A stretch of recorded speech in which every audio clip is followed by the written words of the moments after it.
सुप्रभात बच्चों, मैं विवेकानंद चतुर्वेदी, कक्षा 11वीं, विषय रसायन विज्ञान। कल हम लोगों ने अपना पहला अध्याय शुरू करा था रसायन विज्ञान की मूल अवधारणाएं, जिसमें हमने दो तीन टॉपिक पढ़े थे। पहला पढ़ा था रसायन विज्ञान का महत्व किन किन क्षेत्रों में है। दूसरा पढ़ा था द्रव्य क्या होता है, द्रव्य की अवस्थाएं कितनी होती हैं, उनकी परिभाषा, उसके बारे में हम लोगों ने अध्ययन करा था।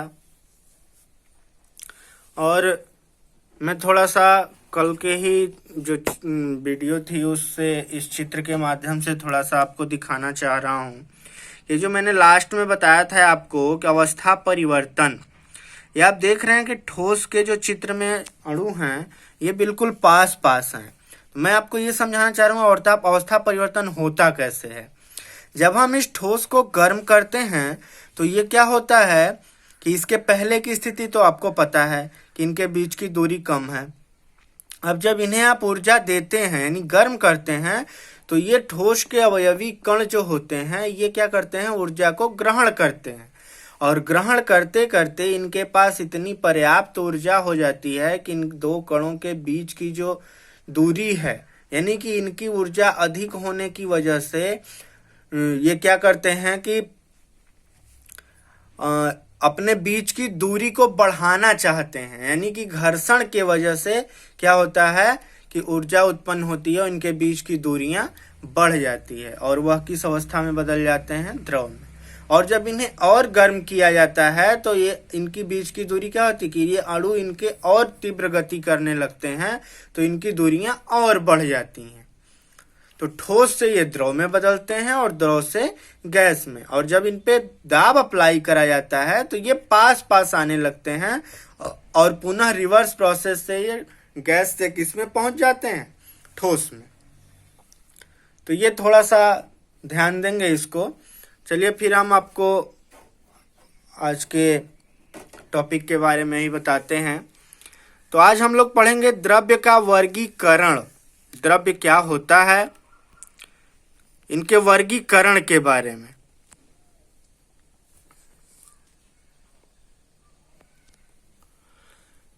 तो द्रव्य का वर्गीकरण जैसा कि आप चित्र के माध्यम से देख रहे हैं कि द्रव्य के दो प्रकार होते हैं, एक मिश्रण, एक शुद्ध पदार्थ।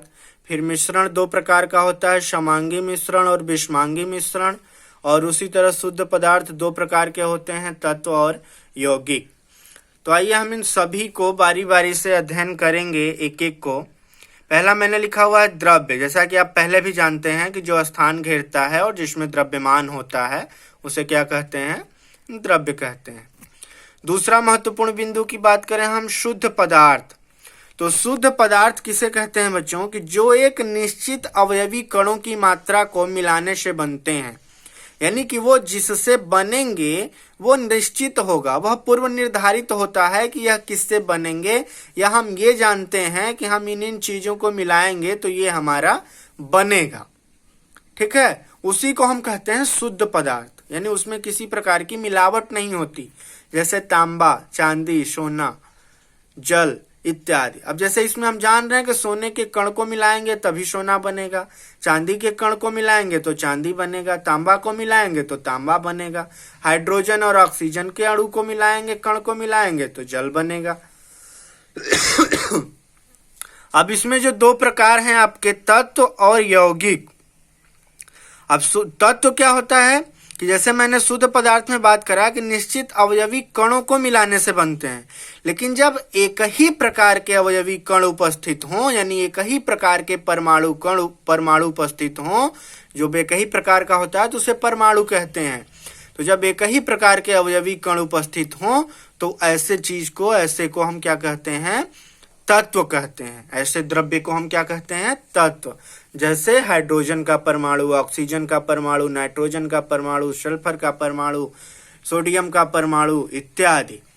दूसरा हम बात करें यौगिक, कि जब दो प्रकार के अवयवी कण, दो या दो से अधिक भी हो सकते हैं, दो प्रकार के अवयवी कण यानी परमाणु निश्चित मात्रा में मिलाया जाए। ये महत्वपूर्ण बिंदु है बच्चों, निश्चित मात्रा में मिलाया जाए तो ऐसे द्रव्य को हम क्या कहते हैं, यौगिक कहते हैं। जैसे CO2, इसमें देखिए निश्चित क्या है कि कार्बन का एक परमाणु ऑक्सीजन का 2 परमाणु जब हम मिलाएंगे तब हमें मिलेगा कार्बन डाइऑक्साइड। हाइड्रोजन के 2 परमाणु ऑक्सीजन के 1 परमाणु को मिलाने से क्या मिलेगा? जल। कार्बन का 1 परमाणु हाइड्रोजन के 4 परमाणु मिलाने से क्या मिलेगा? CH4, methane gas. इसे मार्स गैस भी कहते हैं। यह दलदली स्थानों पे पाया जाता है। अगला है H2SO4, सल्फ्यूरिक अम्ल, किंग ऑफ एसिड, अम्लों का राजा। हाइड्रोजन के 2 परमाणु, सल्फर के 1, ऑक्सीजन के 4।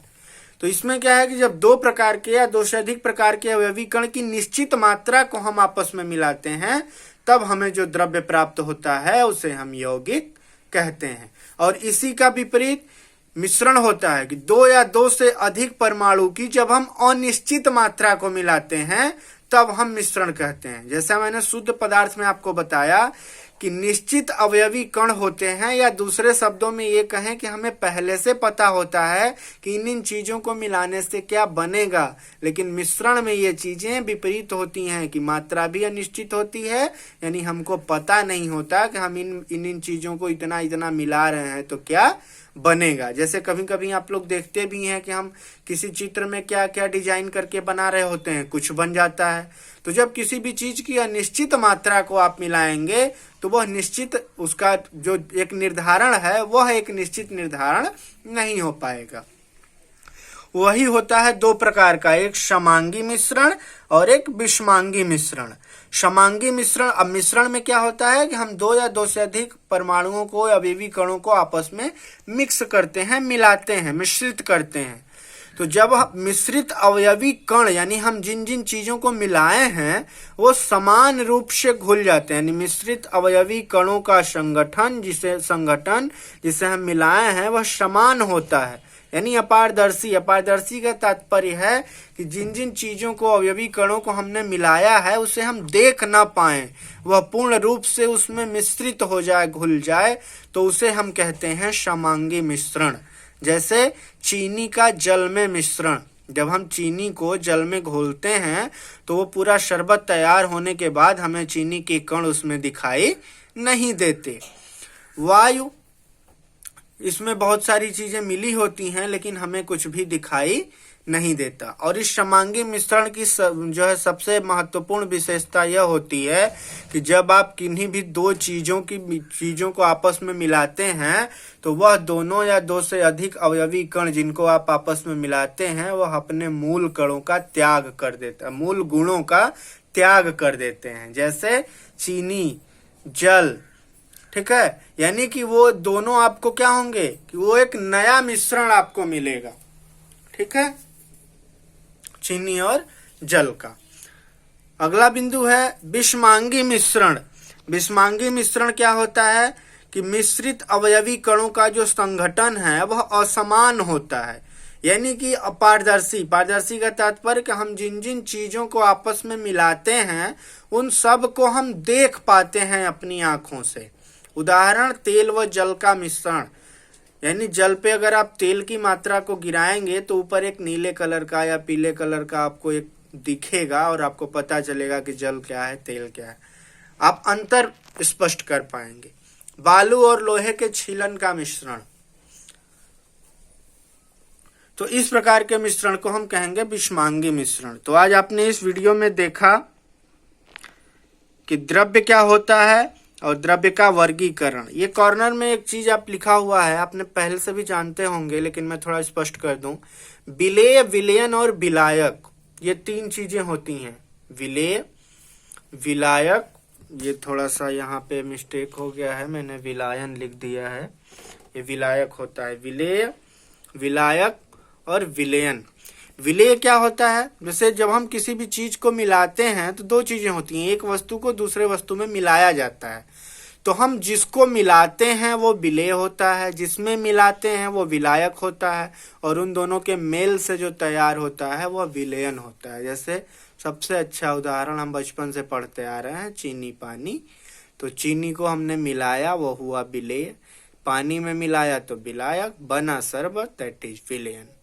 और दूसरा मैं ये भी बताऊं कि जिनकी मात्रा कम होती है उसे विलेय कहते हैं, जिसकी अधिक होती है उसे विलायक कहते हैं, और जब दोनों मिल के तैयार होते हैं तो उसे विलयन कहते हैं। तो ये आपने अपना दूसरा पार्ट देखा है आज, पार्ट 2। अब आएगा हम लोगों का पार्ट 3। तब तक आप इसका अध्ययन करें, समझें, और मैंने जो बच्चों बोला कि इन चीज़ों को जैसे मैं मेहनत कर रहा हूँ आपके लिए, इन चीज़ों को आप भी अपनी कॉपी में लिखें, अध्ययन करें, पढ़ें। मिलते हैं फिर हम लोग अगले वीडियो में। तब तक के लिए धन्यवाद। Bye bye.